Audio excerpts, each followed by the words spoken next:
આજે આપણે બનાવીશું મેથીની ભાજી, સુવાની ભાજી અને તુવેરના બિયાનું શાક. પાલકની ભાજી 500 ગ્રામ, સુવાની ભાજી 250 ગ્રામ અને તુવેરના દાણા 200 ગ્રામ.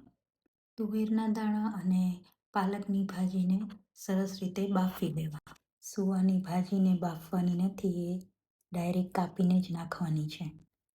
તેલમાં અથવા ઘીમાં જીરું, મરચાં અને લસણનો વઘાર કરવાનો રહેશે. મરચાં અને લસણ બરાબર સતળાઈ જાય પછી કાચા ટમેટાની પ્યુરી નાખવાની છે.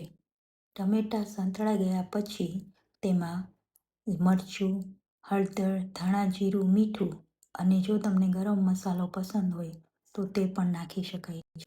હું આમાં ગરમ મસાલો નાખતી નથી. બધા જ મસાલા બરાબર શેકાઈ ગયા બાદ તેમાં સુવાની ભાજી નાખવી.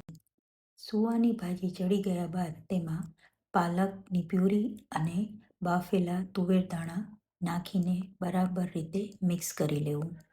5 મિનિટ સુધી ધીમી આંચે બધા મસાલાને પકવવા. 5 મિનિટ સુધી બધા જ મસાલા ભાજીમાં મિક્સ થયા બાદ ગેસ બંધ કરી દેવો.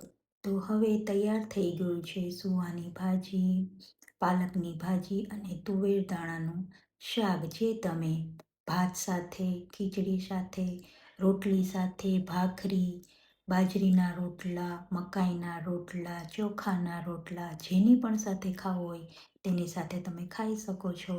ખૂબ જ સ્વાદિષ્ટ લાગે છે અને હેલ્ધી પણ છે.